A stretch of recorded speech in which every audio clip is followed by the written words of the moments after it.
Hello guys, dahil wala akong bread, gagawa tayo ng pancake. Ito yung carrots, saka isang egg and spring onion. So, i-grate natin yung carrots. Guys, prepare na yung grated carrots natin. Yung spring onion is nakat ko na rin. So, iano natin yung isang egg. Isang egg lang kasi at saka isang cup ng flour kasi mag-isa lang akong kakain. Tapos fresh milk. Mix natin siya. Lagyan natin siya ng salt. Then sugar.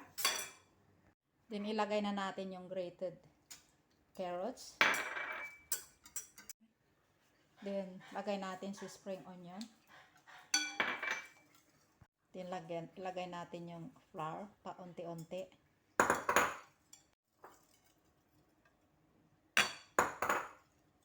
Maglagay na tayo ng olive oil. Magpa-fry na natin. Fry na natin siya, guys.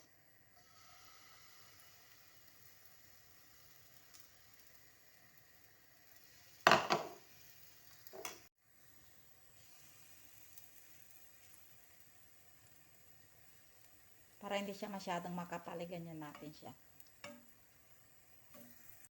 And baliktarin natin siya, guys. Yan. Yung pancake. Ipo-fold natin siya, guys, ng ganyan para pagkainin madali lang. Yan. Yan na yung pancake natin, guys.